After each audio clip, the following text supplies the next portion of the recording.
எல்லாருக்கும் வணக்கம். கொஞ்ச நாளாக பறை பாடல் பாடணும் அப்படின்னு சொல்லி முயற்சி பண்ணிகிட்டு இருக்கேன்.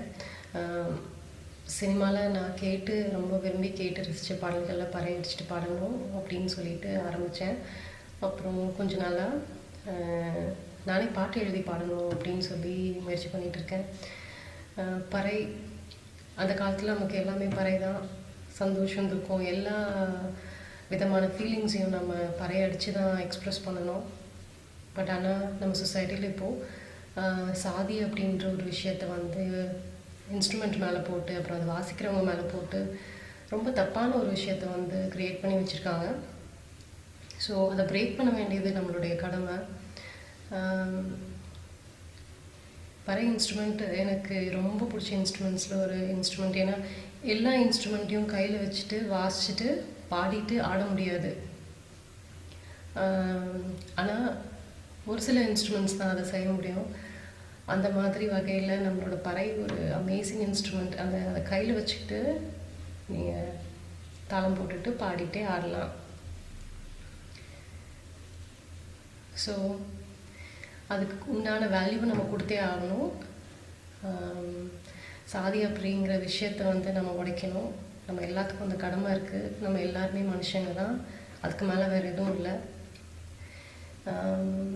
ரொம்ப சிம்பிளான ஒரு விஷயம், இது ரொம்ப காம்ப்ளிகேட் பண்ணிக்கவே தேவையில்லை.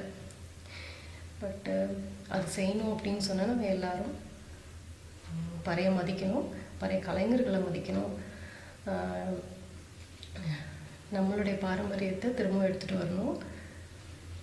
அதுக்கு தான் என்னுடைய சின்ன பங்களிப்பு இது. பெரிய பெரிய கலைஞர்கள் பெரிய பெரிய விஷயம் பண்ணிகிட்ருக்காங்க. என்னால் முடிஞ்ச ஒரு சின்ன கான்ட்ரிபியூஷன் நம்ம சொசைட்டிக்காக. இன்றைக்கி ஒரு சின்ன பாட்டு ஒன்று எழுதினேன். எனக்கு ரொம்ப பிடிச்ச ரிலேஷன்ஷிப்பில் அத்தை பொண்ணு மாமா பையன் ரிலேஷன்ஷிப் ரொம்ப பிடிக்கும். ஏன்னா அதில் நிறைய கேலி கிண்டல் இருக்குது, நிறைய ஃபீலிங்ஸ் இருக்குது. நம்ம எல்லாருமே அந்த ஸ்டேஜை தாண்டி வந்திருப்போம். அட்ராக்ஷன், லவ், ரொமான்ஸ் அப்படின்னு சொல்லிட்டு நிறைய ஃபீல் பண்ணியிருப்போம். எவ்வளோ பெரியவங்களானாலும் அந்த கிண்டல் கேலி இருந்துகிட்டே தான் இருக்கும். ஸோ நான் ஒரு பையனாக இருந்திருந்தா, எனக்கு ஒரு அத்தை பொண்ணு இருந்திருந்தா நான் என்ன பண்ணியிருப்பேன் அப்படின்னு சொல்லி ஒரு சும்மா ட்ரை பண்ணியிருக்கேன். கேளுங்க. நான் பிகினர் தான். ஸோ நான் பாடுறதுல தப்பு இருந்தாலோ இல்லை பறை வாசிக்கிறதுல தப்பு இருந்தாலோ கமெண்ட் பண்ணுங்கள், திருத்திக்கிறேன், கற்றுக்கிறேன். கேளுங்க. கேட்டுட்டு எல்லாருமே என்ஜாய் பண்ணுவீங்கன்னு நினைக்கிறேன். நன்றி.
அவ சேல